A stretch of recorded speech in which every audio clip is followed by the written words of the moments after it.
Muy buenas noches, tengan ustedes. Bienvenidos a Primer Plano en este primer domingo postelectoral, en donde ya tenemos los resultados casi definitivos de la Cámara de Diputados, de senadores, de gobernadores, alcaldes, en fin, de todo esto, desde luego de presidente, de todo esto que elegimos el domingo antepasado.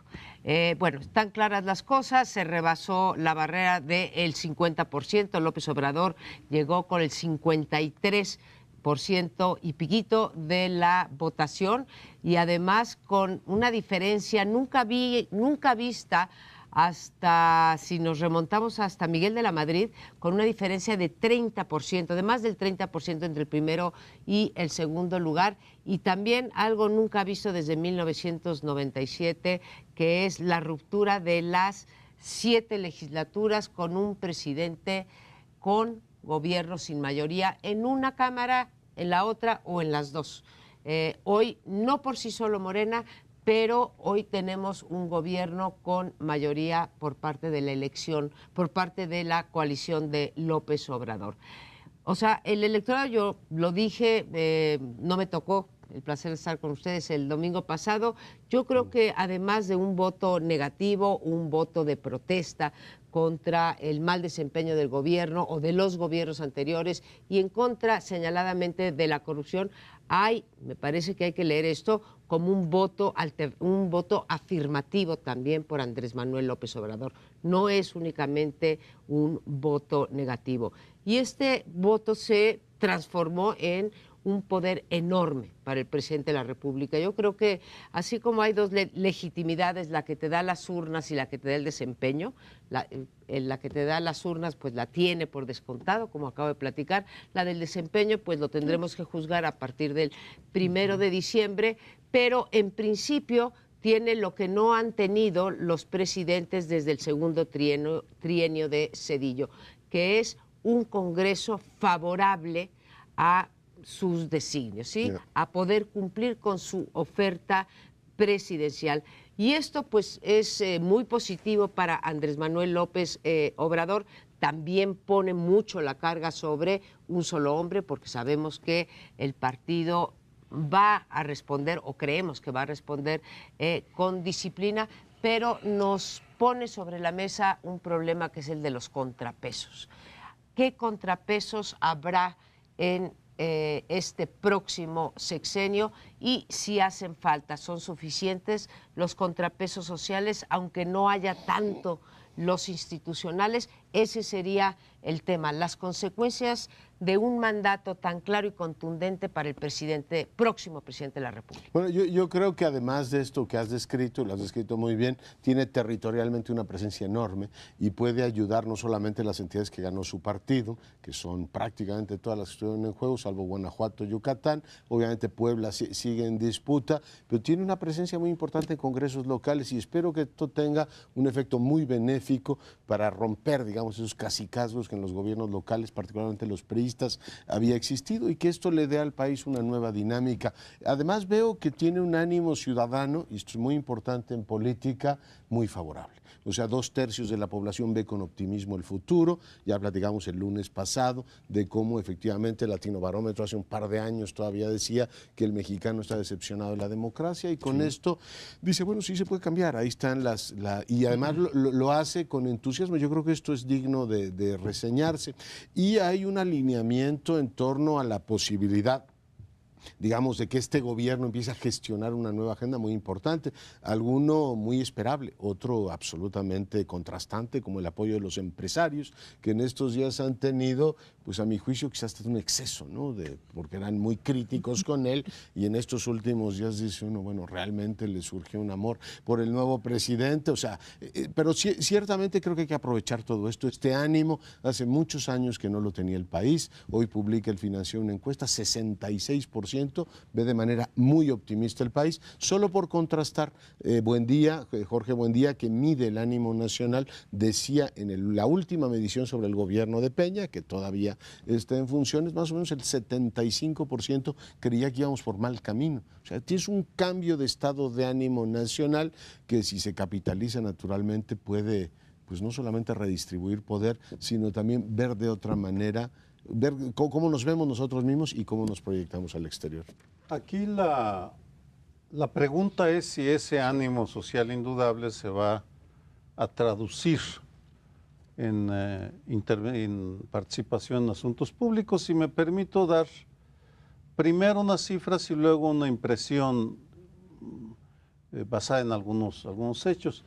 Gustavo Verduzco, un colega del Colegio de México, ha hecho un buen número de levantamientos sobre cómo se organiza la sociedad, y lo que él encontró en la última encuesta, 2015 o 2016, era que el 86% de la población está organizada, pero se organiza para todo tipo de asuntos que no son de vida pública.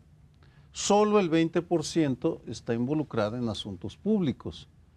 Entonces hay una brecha ahí de 66 puntos, enorme. Sociedad organizada que no participa. La pregunta es que flota en el aire, es si después de estas elecciones vamos a ver una mayor participación pública de la sociedad organizada. Mi impresión es que sí. La baso solamente en lo que la información que recibo de redes sociales, mi participación en redes sociales.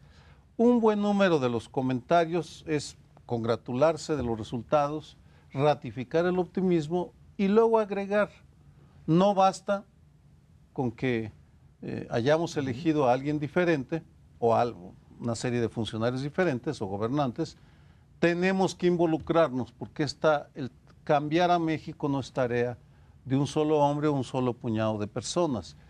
En ese sentido, tal vez estemos ante un auge durante el próximo año, 2 años, de un volcamiento del México que no participaba en asuntos públicos.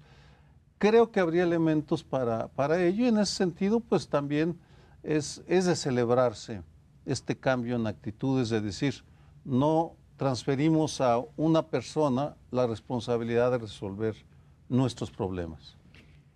Ante lo que decías tú, María Amparo, de la posible falta de contrapesos, se me viene a la mente algo que leí en Irlanda, sí, diciendo que, siendo irlandés, a Yeats y teniendo un sentido trágico de la vida, ese sentido trágico era la fuerza que lo mantenía bien en esos raros momentos de optimismo. Sí. Entonces, siendo mexicano, digo que estos raros momentos de optimismo me sirve contrastar con la tradición mexicana. Y aquí los intereses creados son brutales. Esa es la principal contrapeso. Esos intereses creados, unos de ellos son, por ejemplo, como se mencionaba hace un rato, a los empresarios todos son risas, y Claudio X González y todos como: hermano, ya llegaste, te esperábamos desde hace tanto tiempo. En el fondo van a hacer todo lo posible porque las cosas no cambien, porque si el programa de Andrés Manuel lo puede llevar adelante, vaya que sí van a cambiar, deberían de cambiar. Entonces el contrapeso principal es la propia realidad mexicana. Ya lo veremos en otro de los segmentos, que es brutalmente dura. Entonces sí, puede que no tenga tantos contrapesos en el poder legislativo, pero en la realidad tiene muchísimos. Ahora, podrían venir, como tú dices, del poder del dinero o de la amarga realidad que tenemos, de una realidad con tanta pobreza, tanta desigualdad. Son dos restricciones brutales, ¿no? Sí, sí. Vistas desde distintos, digamos, con distinto lente. Ahora, tanto Leonardo como Sergio me parece que se refieren a el gran apoyo de la sociedad hacia Andrés Manuel López Obrador, o en el caso de Leonardo, en el caso tuyo, de la probable participación en esto. Y yo me pregunto, y de lado, siendo un presidente tan fuerte y que tendrá un gobierno, en principio fuerte, gobierno ya en el sentido de otros órganos institucionales que lo acompañen, ¿cómo será la relación no de la sociedad hacia el gobierno, que es optimista, ¿sí? Sino, y tú dices participativa, yo tengo mis dudas, pero ¿cómo será del gobierno hacia acá? O sea, hacia las organizaciones, hacia la sociedad organizada, ya sea la empresarial, lo que llamamos laxamente la sociedad civil, los sindicatos, etcétera, porque ahí creo que el gran poder que le dio el electorado a López Obrador es un arma de doble filo, es una navaja de dos filos. Mencionaba Leonardo, en el caso de los gobernadores puede ser una cosa muy buena. ¿Por qué? Porque les va a meter el freno a través de los congresos locales, ¿no? Me imagino sí, que claro, es lo que sí, es, los puede vigilar, etcétera. Ahora, del otro lado, ¿quién va a vigilar al Poder Ejecutivo federal? Porque aquí el Congreso local, que es morenista, puede impedir todas las porquerías que hemos visto en este sexenio que han ocurrido con los legisladores. Pero acá, pues, los poderes que tendrían que estar vigilando al gobierno, al Poder Ejecutivo, pues van a ser cuando menos laxos. Y si a eso le aunamos, por ejemplo, los empresarios que estábamos diciendo, vaya, ni sobre la reforma educativa se han manifestado, todos son... Es una luna de miel prolongada, ¿no? Yo estaría más de acuerdo con una gente como Gustavo de Hoyos de la Coparmex que dice, oigan, ¿cuál luna de miel? O sea, lo que tenemos que hacer es ver política por política e irnos pronunciando sobre ella. Este entusiasmo social me preocupa una cosa, se los digo abiertamente, si no estará impidiendo o suspendiendo el juicio crítico. Bueno, pero todavía no ha empezado el gobierno. Yo creo que el juicio crítico va a empezar. Esto va muy rápido, eso sí. Parece pero, como si ya fuera gobierno ya formal. Hay gabinete, hombre. Bueno, ya hay subsecretarios, ya todo. Yo tengo la impresión de que va demasiado rápido esto. En una semana ya ha habido cambio de canciller, ya se anunciaron 2 subsecretarios para gobernación, ya sabemos hasta quién va a ser el titular del Infonavit. En fin, y por tanto, pues el juicio crítico no se puede hacer solamente sobre nombramientos, que de todas maneras lo hay, ¿eh? Lo hay. Inmediatamente anunció Leonel Godoy, Gertz Manero y Mondragón, y un sector muy amplio empezó a decir, oiga, y esos señores van a regresar al ámbito de la decisión en materia de seguridad. Entonces, ¿qué renovación hay? Pero de todas maneras, yo creo que tiene tiempo. Yo creo que el elemento central que hoy hay para que el López Obrador, digamos, sea controlado es la enorme expectativa que ha generado. O sea, yo creo que está en una caja de cristal y en este momento, pues toda la gente, digo, cuando trae 66%, el índice de confianza del consumidor subió 14 puntos en la perspectiva de lo que va a ser la economía el año próximo. Entonces tú tienes efectivamente un elemento muy, muy poderoso para cualquier político diciendo, ¿tiene usted el ánimo de la gente a su favor? La verdad es que fue impresionante la jornada electoral, la votación que tuvo, el tsunami. Solamente en Guanajuato no ganó. Solamente en Guanajuato no ganó. Por tanto, el apoyo que tuvo fue en todos los segmentos y eso, pues, ciertamente yo creo que le da vértigo a cualquier político. ¿Las expectativas de Fox se te olvidaron ya? Sí, son más altas estas, ¿eh? Son más altas estas, ¿eh? O sea, el 66%, o sea, vienes de un 75% de que el país está hundiendo a un 66% de que nos va a ir de maravilla. En fin, yo creo que ese va a ser en este momento su principal elemento de control, como su termostato político. Y otro elemento, los no organizados, los que no son la sociedad civil, que esos Andrés Manuel sí los conoce y él sí es capaz de movilizarlos. Es algo que no se hace desde la presidencia, hace tantos años, movilizar a los que no están organizados. Puede llegar a ser un elemento nuevo. ¿Y cómo darles voz a esas, digamos, a esa masa amorfa, ¿no? La política tocas un punto fundamental sobre el México organizado frente al no organizado. Sí. Yo tomé de Gustavo Verduzco su afirmación de que México sí está organizado mayormente, pero no participa. Porque cuando uno piensa en las colonias más marginadas, hay una forma de organización que podrá no gustarnos, pero o no formar parte de nuestro horizonte cultural, pero que ahí están, se movilizan en el campo, en el medio rural. Vamos, es un tejido social que todavía se nos escapa de las manos. Pues ya veremos próximamente. Bueno, tendremos que esperar largos meses, pero ya veremos cómo se cumplen las expectativas y las de participación. Espérenos un momento, regresamos al próximo segmento. Y en medio de la fiesta de celebración, como de quinceañera, con los chambelanes y todos yendo para un lado para otro, cautivando a la multitud, llega en la primera semana después de que Andrés Manuel fue electo presidente, uno de los grandes debates nacionales, que es el artículo 102 constitucional. Enumero rápidamente para el auditorio. Enrique Peña Nieto envió al Congreso una iniciativa para reformarlo y nombrar al fiscal, a la fiscalía. Se reservó el presidente el derecho a enviar la terna, que luego el Senado tendría que aprobar. Con lo cual generó una oposición muy fuerte de organismos empresariales, civiles, la famosa sociedad civil del siglo XXI, que dice: no, queremos un fiscal autónomo, auténtico, cuya terna sea elegido de otra manera que no sea el presidente. Hasta ahí quedó. Enrique Peña Nieto se dio cuenta de que no estaba tan fácil, y como ya andaba muy debilitado, decidió hacerse a un lado y dejó la reforma, pero no envió la terna. Súbitamente, la semana pasada, Andrés Manuel dice: pues yo hago mía la propuesta de Enrique Peña Nieto y quiero enviar la terna, y adujo hasta ahora dos razones. Una, que él sí puede elegir a alguien auténticamente independiente, impecable, ético, mientras que la sociedad civil, o al menos esa sociedad civil, no puede.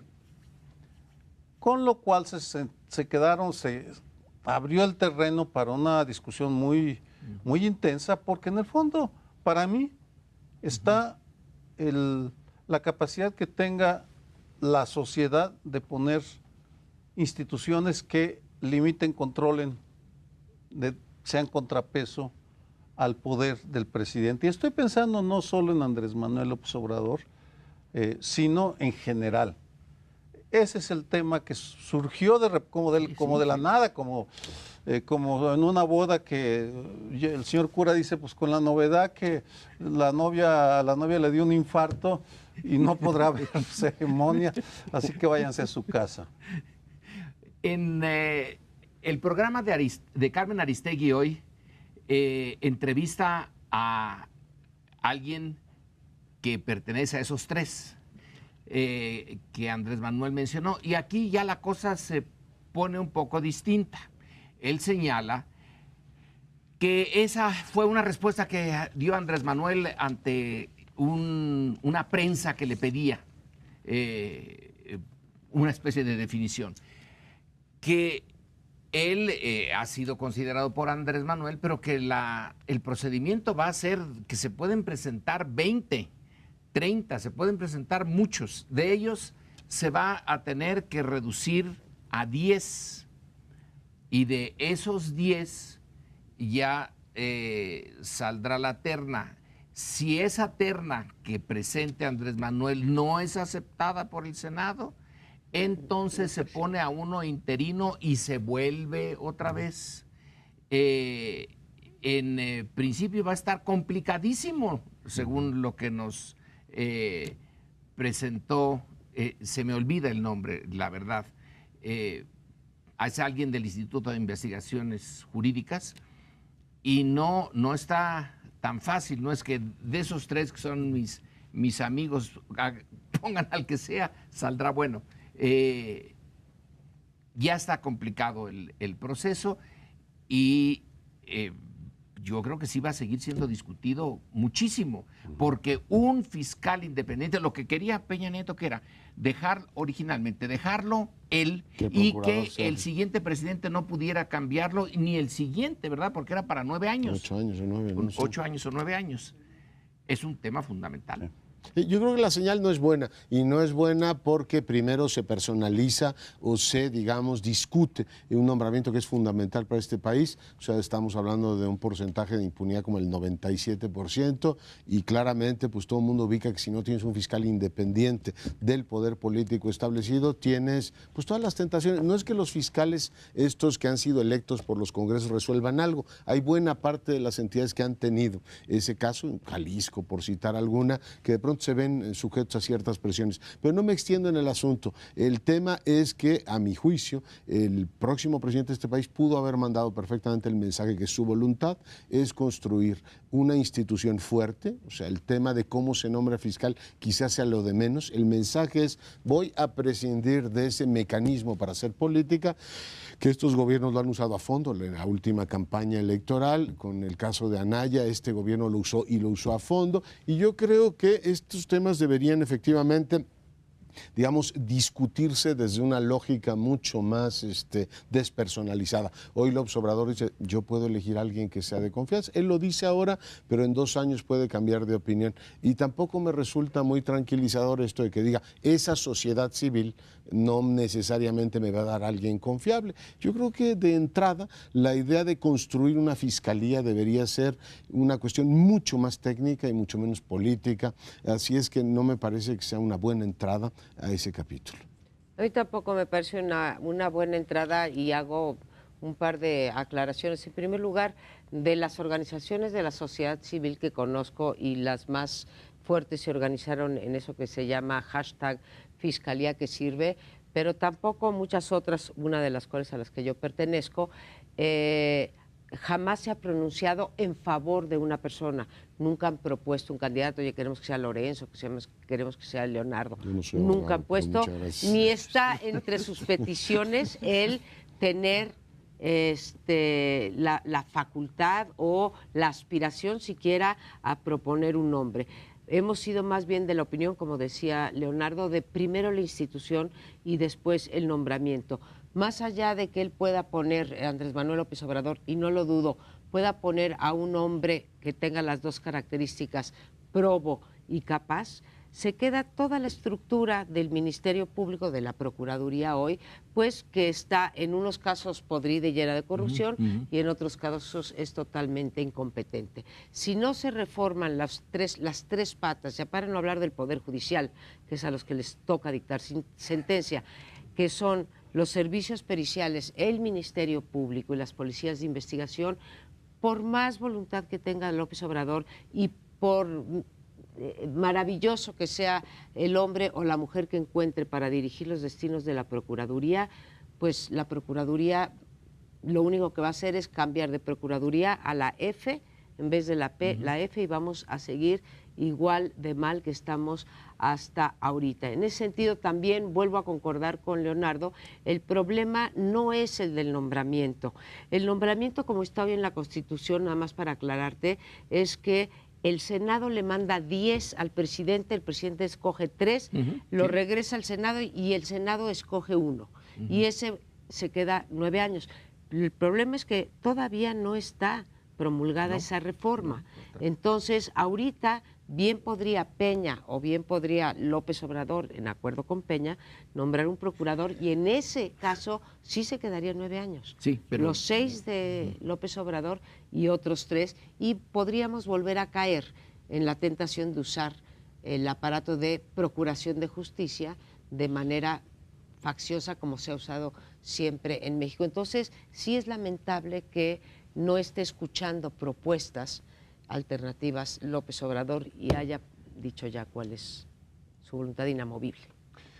No escuché esa entrevista, qué lástima, pero vamos a suponer... Fue inmediatamente después de nuestra intervención. Yo tuve que entrar a una consulta médica, entonces no pude atenderla, no pude escuchar, pero vamos a suponer que fue una entrevista banquetera y que Andrés Manuel reacciona a lo primero que se le ocurre.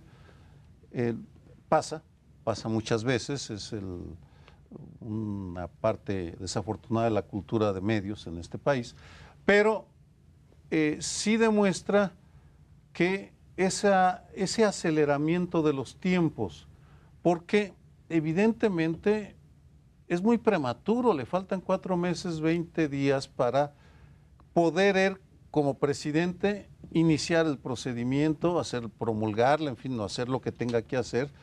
Y en esos 4 meses y medio ya subió a la picota a 3 personajes que van a ser escudriñados, si esto sigue adelante, y destazados o ensalzados. Puede ser Bernardo Batis, y hay una abogada también. En todo caso, Y Rodríguez Alcántara. lo que sí tal vez sería necesario es que en temas tan fundamentales como este hicieran una pausa para reflexionar, porque sí es uno de los símbolos de los contrapesos al poder del Ejecutivo, sea quien sea. Es decir, no queremos muchos que no haya contrapesos fuertes, sólidos, con personajes que no obedezcan al presidente, y el fiscal, el procurador, desafortunadamente siempre ha sido un empleado del presidente.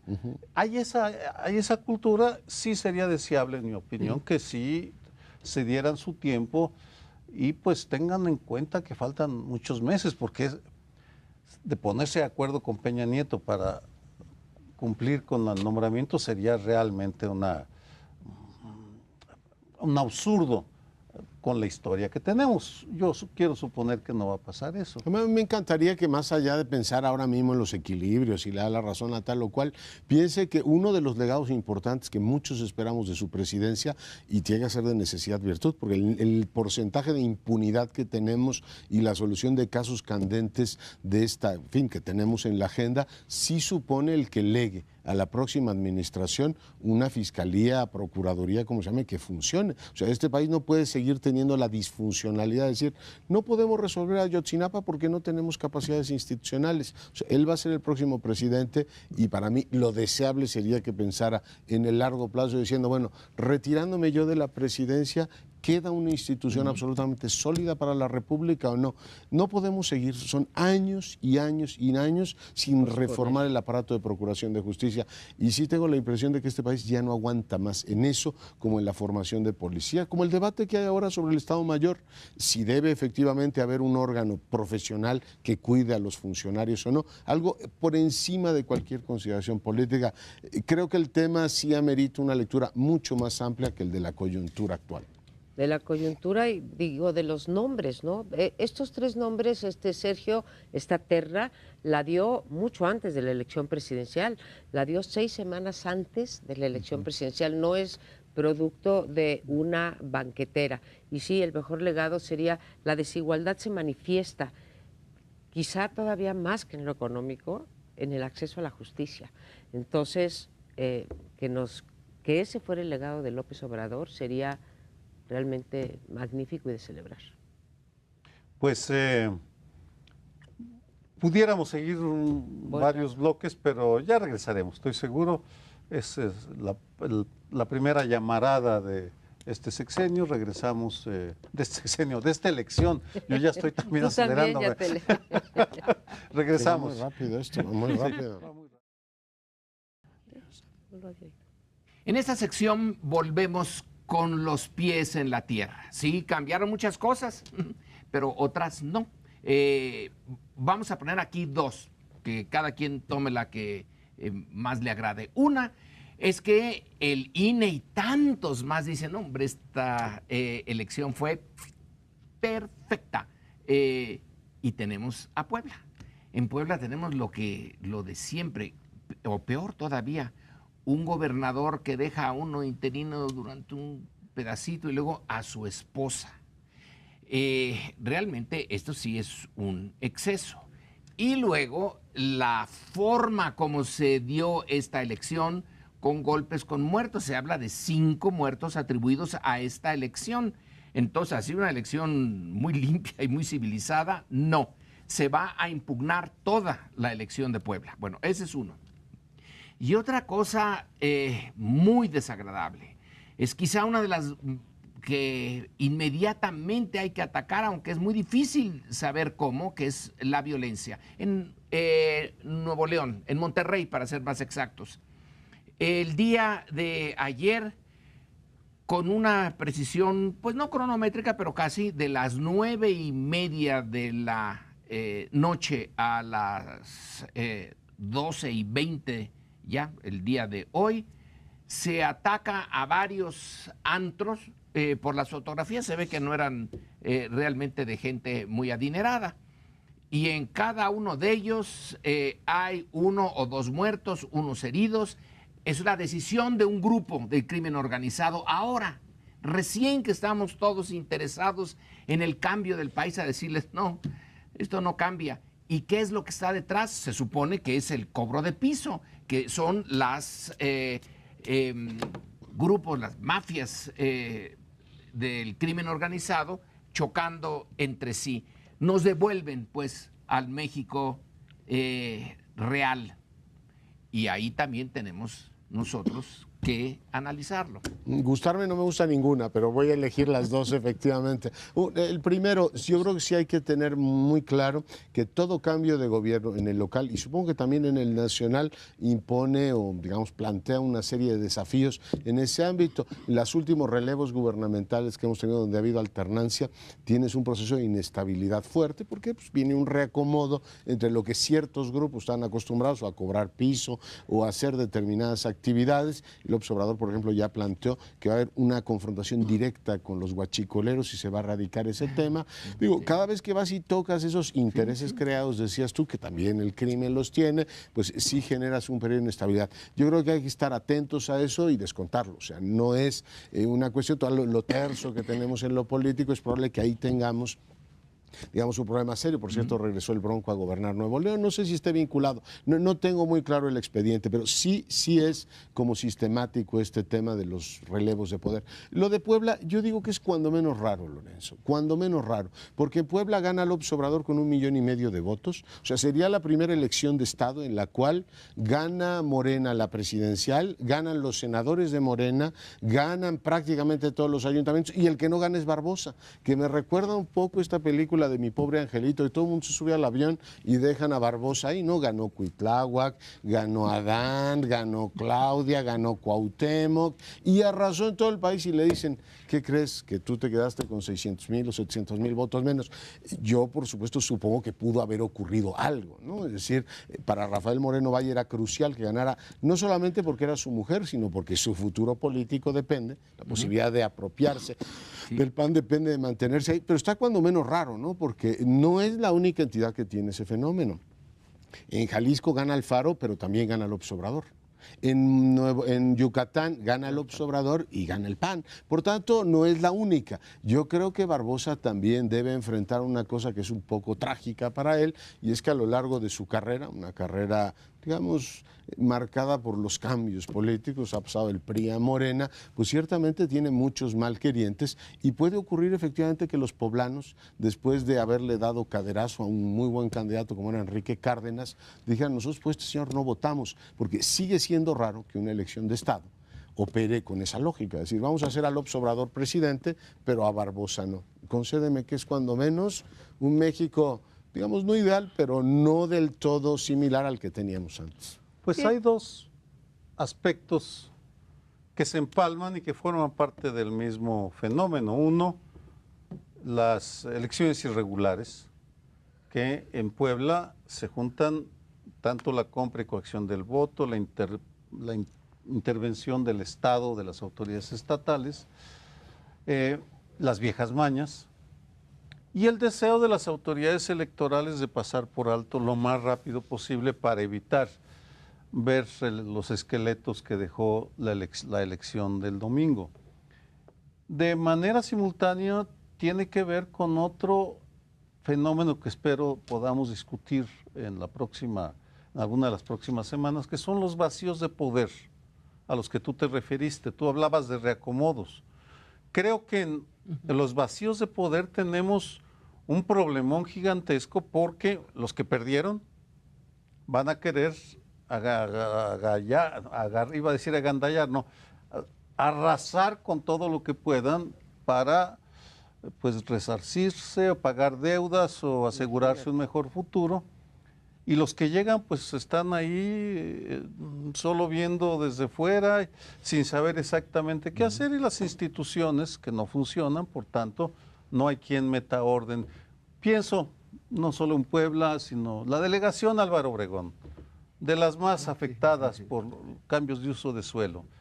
¿Se imaginan la tribu de Leonel Luna, que le quedan 3 meses, cuántos cambios de uso de suelo podría conceder antes de que llegue Laida Sansores a tal vez meter orden? Esos son los problemas asociados con una democracia imperfecta, con instituciones débiles y con más expectativas que capacidad de cumplir con las expectativas. En los casos, bueno, que menciona Lorenzo, los dos, porque los dos son importantes. El caso de la violencia en Monterrey me parece que no cae dentro de estos mensajes que, como bien nos recuerdas, siempre que entra un nuevo gobernador, o en este caso sería un nuevo gobernante, hay ciertos mensajes, ¿no? Creo que está más bien inmerso en la cotidianeidad de la violencia de este país que un mensaje, sobre todo porque Andrés Manuel López Obrador todavía no ha mandado mensajes en materia de cómo combatir la inseguridad. Es en el único lugar donde va a ser, o en el único ámbito donde va a ser un foro y va a estar consultando a sociedad civil, a organizaciones internacionales, etcétera. En todo caso, pues ha hablado de la famosa amnistía, aunque cada vez queda más claro que la amnistía no quiere decir que va a perdonar a secuestradores, sino que es para gente tipo campesinos que se han dedicado al cultivo de la amapola. Entonces lo veo como dentro de la violencia, digamos, desgraciadamente regular que hay ya en el Estado mexicano o en el territorio mexicano. Y lo de Puebla, ahí se me hace injusto hablar de el INE, porque el INE, bueno, ahora entrará a tomar cartas en el asunto. Perdóname. Ahora entrará. El día de la jornada no había nada que se previera, salvo lo mismo que se previó a nivel nacional, y a nivel nacional aparentemente yo estoy de acuerdo con ustedes de que la democracia de ayer y la de hoy tienen las mismas virtudes y los mismos defectos, hayamos elegido o no a López Obrador, ¿sí? Está igual de fallita y desprestigiada o igual de buena y prestigiada un día antes y un día después de las elecciones. ¿Qué es lo que pasó en Puebla? Que en efecto ahí había un gobernador todavía más interesado que Yunes en cuidar esa gubernatura, y para mi sorpresa, desde el centro, desde Andrés Manuel López Obrador como líder de Morena, no ha habido un posicionamiento, digamos, de defensa a Barbosa. Morena sí, el presidente. El presidente, bueno, el presidente electo, el virtual presidente electo, porque ya me han corregido varias veces, el virtual presidente electo no se ha manifestado ni a favor ni en contra de Barbosa. Entonces, ahí sí hay una interrogante sobre qué es lo que está pasando cuando uno se hace cargo de que ganó Andrés Manuel López Obrador la elección, pero perdió y que hubo casilla su única. gobernación y hubo casilla única. Entonces, yo sí creo que ahí vale la pena que el INE investigue a fondo si hubo o no hubo fraude. Y aquí, si el INE investiga, Sergio y yo hemos sido muy críticos del INE, si investiga de manera creíble, puede resarcir parte de esa falta de credibilidad que tuvo en las elecciones del 17, donde no se metió para nada en el Estado de México. Y en Coahuila. Y en Coahuila. Pero si investiga, yo creo que lo que va... Si tuviera las capacidades de investigar, Lorenzo, yo creo que resultaría que los 3 candidatos rebasaron el tope de campaña, ¿eh? Un comentario. Los 3. María Amparo, tal vez sí pueden parecer, está obsesionado contra el INE y no. ¿Cuál es? No quiero poner la responsabilidad en los partidos y candidatos, lo mismo que en el INE. Espérame un segundo. ¿Cuál es el nivel que queremos de elecciones limpias y confiables? Ese es el término internacional. Si me preguntas, vamos, yo te lo contesto. Porque durante toda esta campaña, lo que llevamos del año, han salido infinidad de informes sobre compra y coacción del voto, asesinatos y cuáles son los programas, las campañas, las acciones tomadas por la trilogía de árbitros electorales. Ese es el tema. Y la actitud de los gobiernos, pero yo creo que también hay un desafío para Morena. Es decir, en este caso no puedes decir, yo desconozco una elección en la que te dicen, oiga, hubo casilla única, el INE hizo el conteo rápido de todas las elecciones y resulta que la que usted perdió, entonces es la que se impugna. O sea, y yo creo que ahí sí hay un problema serio que tiene que ver con una lógica interna poblana. Como digo, es una elección atípica, porque son muchos votos de diferencia, pero entraría en la misma lógica de Jalisco. O sea, tú puedes llegar a un acuerdo o la gente puede votar dividido y decir, el señor no queremos que sea el gobernador. Cuando menos es extraña, pero sí hay también una presión política ahí de decir, oiga, ganó usted todo y ahí estuvo bien. Y en la que usted perdió resulta que es lo mismo de toda la vida, sí le genera una presión política a la gran narrativa nacional. Teníamos más que decir, pero fíjese que el tiempo se nos acabó, así que espéranos un ratito y volvemos. Y uno de los temas que de manera inmediata han generado atención en el equipo del próximo presidente son los temas de política exterior. En muy poco tiempo tiene que atender 3 asuntos, todos ellos muy delicados. En estos momentos la secretaria Nielsen de los Estados Unidos se reúne con los cancilleres de América Central. Tenemos ahí el asunto de los menores no acompañados, toda esta migración en la que indudablemente México tendrá que decir algo y el próximo gobierno deberá atender ese asunto con una visión compasiva, pero al mismo tiempo práctica, ¿no? Es decir, veremos ese tema. Segundo, tiene la visita de Pompeo. Es interesante que viene el titular del Departamento de Estado y López Obrador lo que va a hacer es recibirlo en su oficina. Mucha gente se ha preguntado por qué el próximo presidente de México tiene que recibir al titular del Departamento de Estado. Yo creo que es un, digamos, mensaje político importante, el que lo reciba en su oficina y de alguna manera tengan este contacto sobre los temas más importantes. Ya habló con Trump, pero tener un contacto con el primer funcionario de la administración de la americana, yo creo que es muy relevante. Y el tercer elemento tiene que ver con la reunión que a fin de mes tendrá con la Alianza del Pacífico y Mercosur.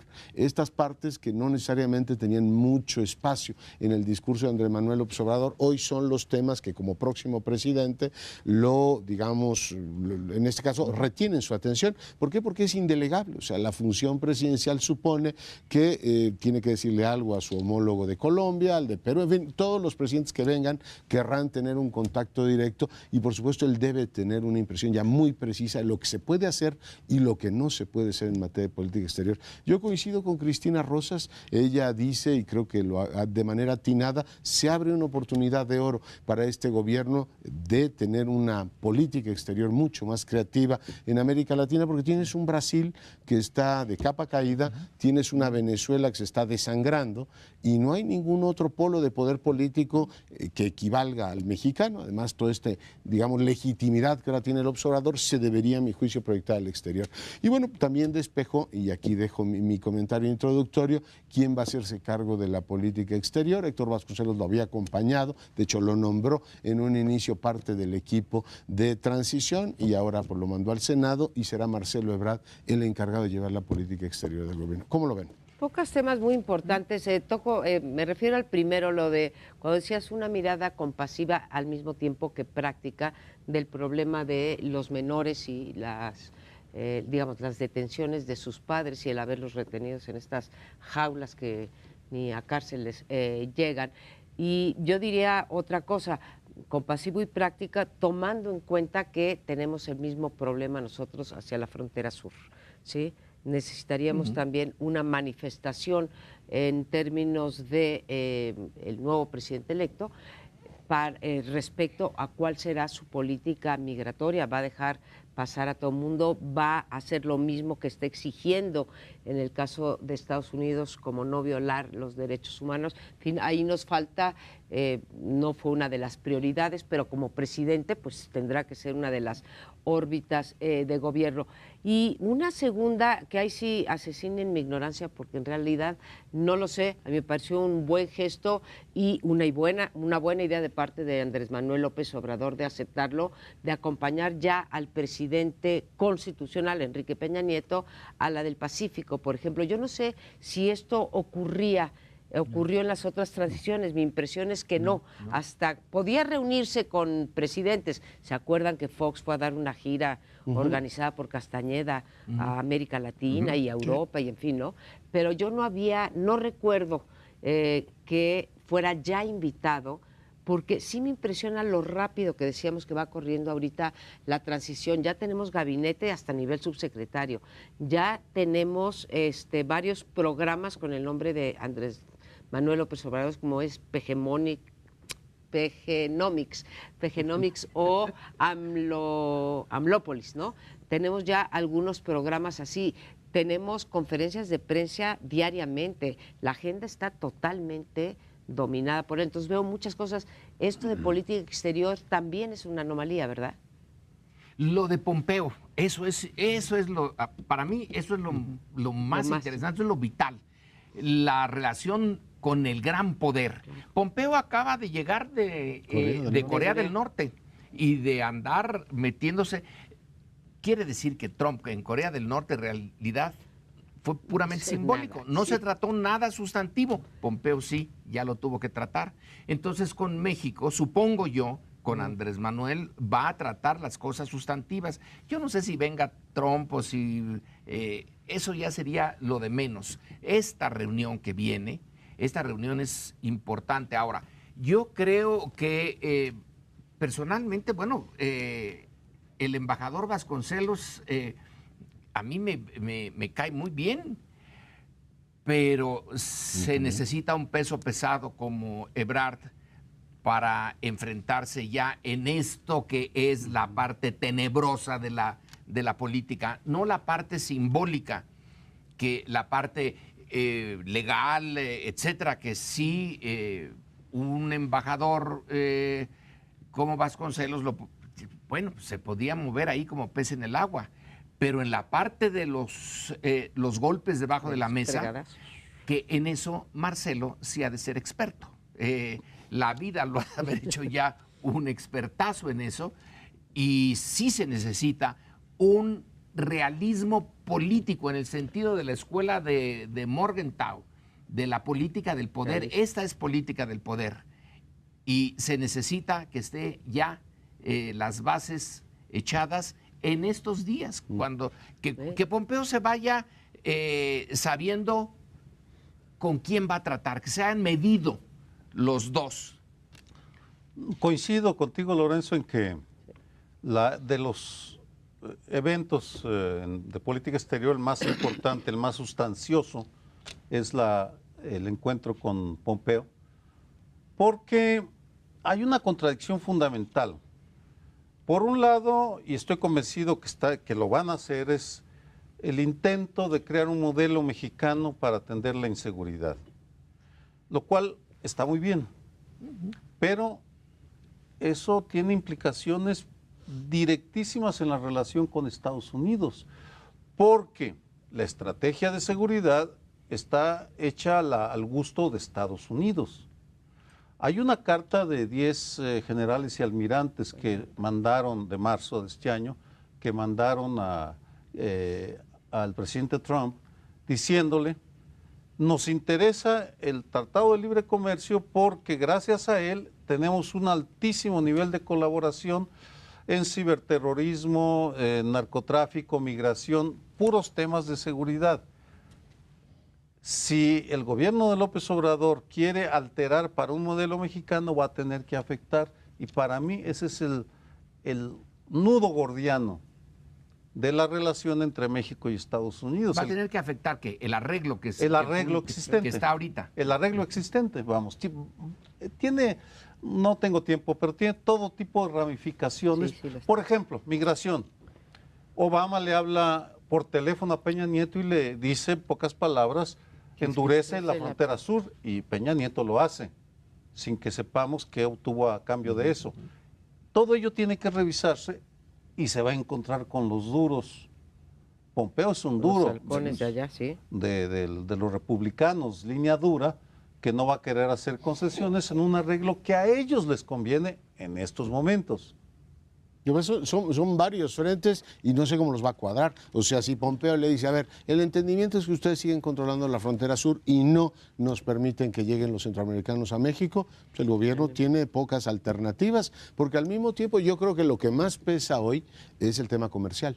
O sea, el asunto es, ¿me vas a aceptar que haya un bilateral México-Estados Unidos o no? Que ese es el tema de Trump. López Obrador habló de un acuerdo bilateral, se lo dijo a Javier Alatorre, un bilateral que no solo contemple temas comerciales, sino que pueda entrar a otras cosas. Yo no creo que el gobierno de Trump sea particularmente generoso. No se ha metido con él y lo ha respetado, pero sea particularmente generoso con el gobierno de López Obrador, no porque sea López Obrador, simplemente porque con México no va a ser generoso Trump. Por tanto, veremos efectivamente cómo se acomodan las distintas piezas, pero Pompeo viene directamente a ver cuál es su plan sobre el tema, o sea, hasta dónde podemos entendernos usted y yo.